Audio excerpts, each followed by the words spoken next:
It was raining lightly that morning, just enough to make the world look like it had been dipped in glass. The streets shimmered under the silver sky, and traffic moved like molasses through the city's early bustle. A worn pair of sneakers slapped against the sidewalk, cutting through puddles as 24-year-old Jalen Thomas jogged toward the metro station, clutching a thin folder with trembling fingers. Inside was a neatly printed résumé, his only copy. His eyes flicked constantly between his phone screen and the ticking clock at the corner of the street. He was going to be late. This wasn't just any job interview. This was the opportunity, an internship-turned-executive trainee position at one of the most prestigious firms in the city. A place where, if you made it in, your past didn't matter as much as your ambition. And Jalen had more ambition than most. Raised in a rough part of Eastwood, he'd fought through public school violence, a single mother's 2 jobs, and the weight of poverty. He didn't just want this chance, he needed it. As he rounded the corner onto Oak Ridge Avenue, his eyes caught something unusual, a rusty old Buick parked lopsided on the shoulder, hazards blinking feebly. And next to it, struggling with a tire iron, was an elderly man, bent low and shaking. Jalen slowed, torn. He glanced at his phone again. 8:26 a.m. The interview was at 9 sharp. If he kept running, he might just make it with a minute or 2 to spare. If he stopped, he was throwing the whole thing away. But something in him paused, maybe it was his mother's voice in his head reminding him to be the kind of man this world doesn't expect you to be. Maybe it was the trembling in the old man's hands, or the fact that no one else on that busy street had stopped to help. Jalen exhaled sharply, tucked the folder inside his hoodie, and jogged over. "Sir, you okay?" he asked, his breath visible in the cold air. The old man looked up, surprised and clearly winded. "Darn tire blew out on me, and my hands ain't what they used to be. I called for roadside, but they're sayin' it'll take over an hour. Got somewhere to be." Jalen knelt down immediately. "Let me help." "I couldn't ask you to." "You're not asking. I'm offering." And just like that, Jalen was on the cold, wet ground, loosening bolts with bare fingers, gritting his teeth as rusted metal refused to cooperate. The old man watched him closely, occasionally handing him tools or pointing to something under the chassis. They spoke little, but the silence was filled with understanding. Time, however, was not so kind. By the time the spare tire was mounted and the tools packed back into the trunk, Jalen looked at his phone again. 9:12 a.m. He was already over 10 minutes late, and still miles away. His shoulders slumped as the weight of what he had just sacrificed settled in. The old man, noticing his expression, looked concerned. "You had somewhere to be, didn't you?" Jalen chuckled bitterly, shaking his head. "Just an interview that could have changed my life." The old man blinked, then stepped forward. "Son, I don't know what to say. I'm real sorry." Jalen forced a smile. "It's all right. I did what felt right." He gave a slight nod and turned to walk back toward the station, now unsure what the rest of his day would hold. The next 3 days passed in a blur of disappointment. Jalen called the firm, tried to explain, left a message on their general voicemail, but he never heard back.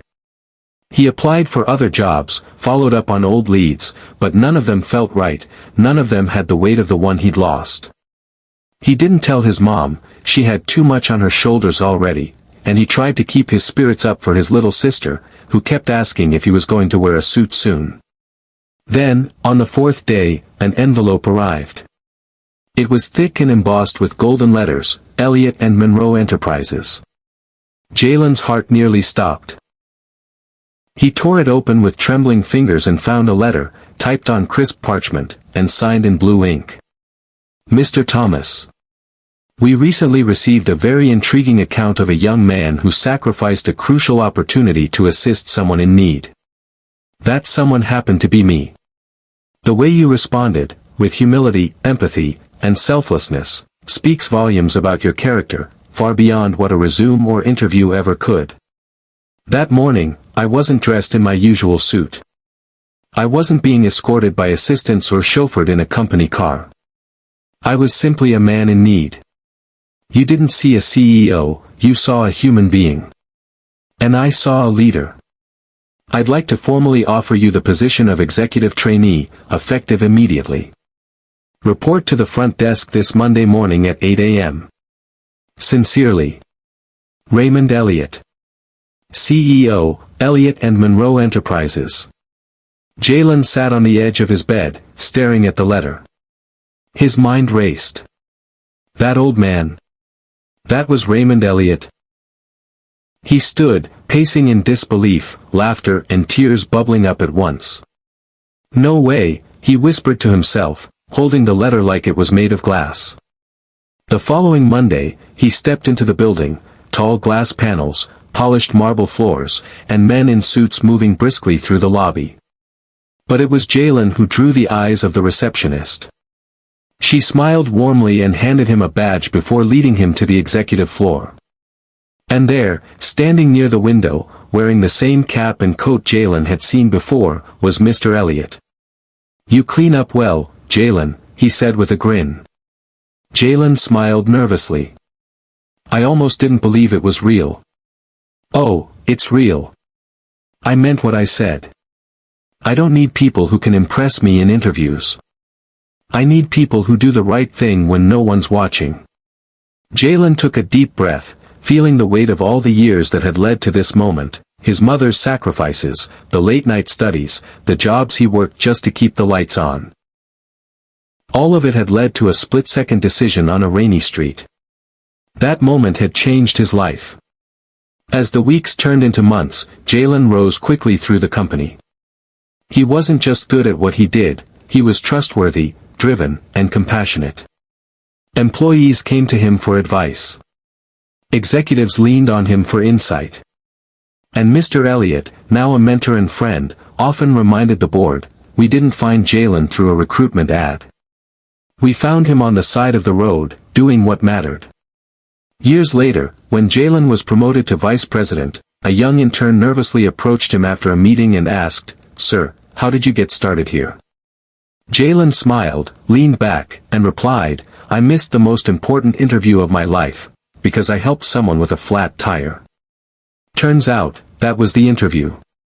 And in that moment, the room fell quiet, the words lingering in the air like gospel.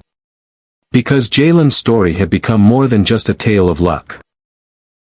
It was a reminder that character is never wasted, and that doing good might not always lead to success immediately, but sometimes, it opens the right door when you least expect it. So the next time you're in a hurry, rushing toward your own dreams, and you see someone who needs help, remember Jalen. Because the opportunity you think you're missing might just be waiting on the side of the road. And someone might be watching. Someone who sees the heart behind the action. Someone who can change your life forever.